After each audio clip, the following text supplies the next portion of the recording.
What's up guys, I'm Holly. Welcome back to my YouTube channel. I'm talking today about how to build your strength training routine around your running. So if running is your main priority, how do you build strength training around it such that it helps your running, does not take away from it? I'm going to get into all the specifics today, how I work on it myself, and how that changes throughout the year depending on what I'm training for.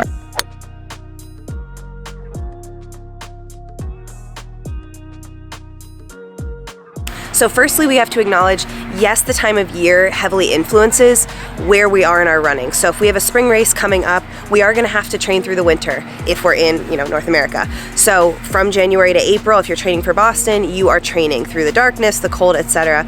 If you have a fall race and you are going to lean more into your strength training in this winter part of the year, be more in the gym, less outside, you might have different expectations for your running, which is totally good. This video specifically is about those of you who are focusing on the running, supplementing with the strength training. Now, it's important for my training to understand why I do each piece of it. So if I know that I'm gearing up for a spring race, which I likely will be, my strength training is going to be supporting that running. So it's going to be about injury prevention. Am I able to add that extra layer of defense against the extra miles coming on? Am I able to look under the hood? My strength training is a really good way for me to see, oh, that left leg, that knee caves in, my hip sinks a little bit when I do these single leg squats. That's probably happening in my running too. Can I take the slower version, that broken down version in a strength session to understand why it's happening and really build that strength so that I can even myself out?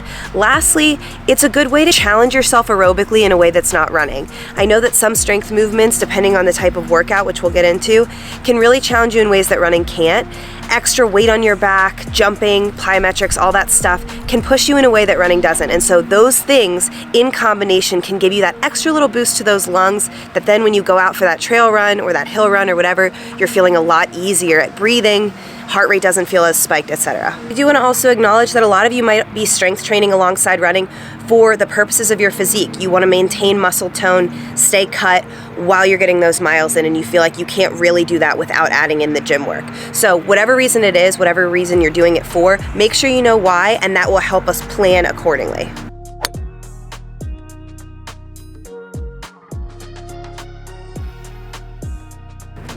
Next thing we got to tackle is, what is the goal of your running? Do you have a race coming up? And if so, what is it and what is your goal for it? Is this your first marathon ever? Do you just want to get through that first marathon? Are you tackling a massive trail race that's going to be super hilly, super treacherous in the terrain? Do you need to prep for that, get your body prepped for survival? Are you trying to knock a 5K out of the park and just run it as fast as you possibly can? Whichever goal you have, that's going to heavily influence the type of strength work you're doing. Not as much the frequency of the workouts, but definitely the type of work you're going to be doing. Here's a good way to look at your strength workouts. You can kind of put them in different piles and then pick them out the same way you would run workouts. So in a run training program, no matter what race you're doing, you'll usually see some speed work in there. So tempo run, intervals on a track, something like that. You'll see some hill work in there most times, even if you're not doing a hilly race. So hill repeats, they could be sprints, they could be longer intervals. You'll also see your long run, of course. You're building on that mileage to get you more and more comfortable at higher time on feet.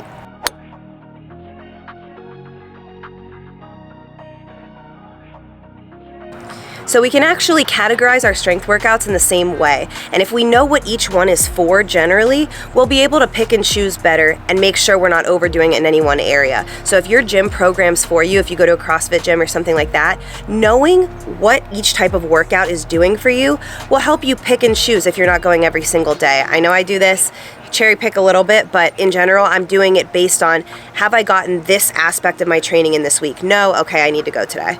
So here's what I'm talking about. There are some strength workouts that are completely built on just building your strength, literally adding strength to your body, getting under that heavy load. It doesn't need to be crazy heavy, but something where you're doing small sets, resting in between so that each time you come back to that bar, deadlifting, back squat, whatever, you are coming back on fairly fresh legs. Over time, you're adding the layers of that muscle tissue through that recovery, etc., through weeks and months of training. You can lift more than you did before. That is about actually building strength.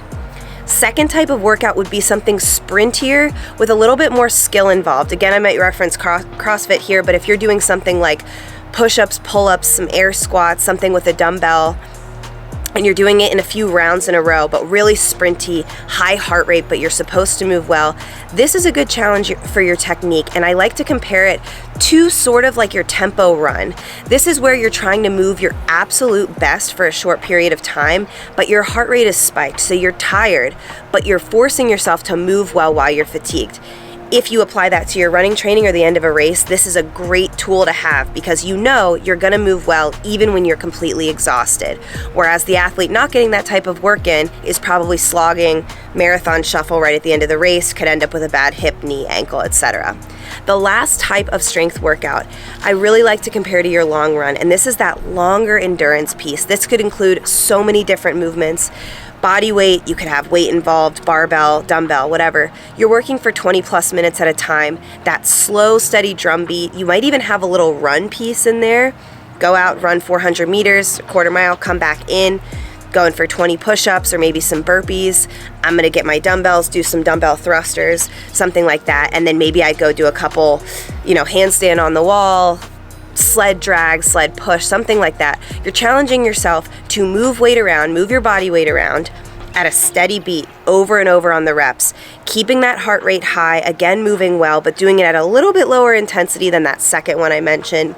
And this is an amazing one for building your aerobic base, getting those lungs really working, just really high effort, but you're doing it in a way that when you then compare it to a long run, the long run almost feels easy because you don't have any of that extra movement or weight involved. Hopefully that made sense and you can now kind of see your strength workouts in different categories. I know for myself, I'm not going into the gym lifting heavy 4 days a week. If I start doing that, I'll probably be adding muscle mass, slowing my running down just purely by the fact that I'm adding weight to my body. I do want to put a little note in here. A lot of people, especially runners, freak out about, oh my gosh, strength training is going to slow my running down no matter what capacity I do it in. That is simply not the case. You need to lift a lot of weight and eat a lot for that to happen. And so just make sure you're getting a well-balanced mixture of that strength work in, all depending on your goals.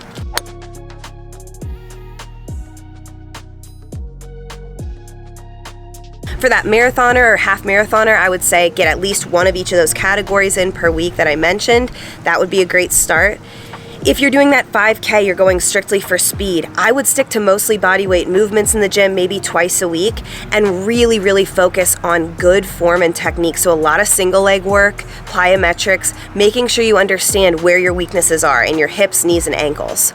If you're going for that crazy trail race, something you've never done before on really insane terrain, I don't think there's enough strength training in the world for it. I think you are needing to be ready for battle when you hit a really hard trail race. That means muscle tissue, defense against what's going to happen. You're going to be covering a lot of different tree roots, rocks, getting uphill, downhill, etc. You're going to be carrying pack. You need to be strong enough for that and practicing, of course, on your long runs, eating enough, etc. But you want to make sure that you are so ready. 3 strength workouts a week minimum for that trail race. If it's going to be long, that ultra race, I highly recommend.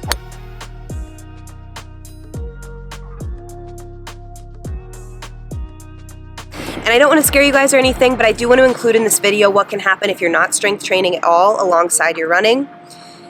Anytime you feel that knee tweak or the ankle, you've been running 3+ times a week for a few weeks in a row and you inevitably get that little pain, it's not out of nowhere, I promise you that. When you get that strength work in and that mobility work, you're slowing things down to look, hey, what's going on in this body that I'm asking to run all these miles on? If you're looking at it regularly, repeatedly throughout the week, you're able to see things coming well before they actually become a big problem.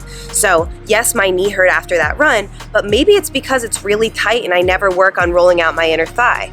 If my ankle's really stiff, I'm never gonna know that on my run, but if I were to do a bunch of squats, I would see, wow, the left ankle doesn't fold near as much as the right as I come down.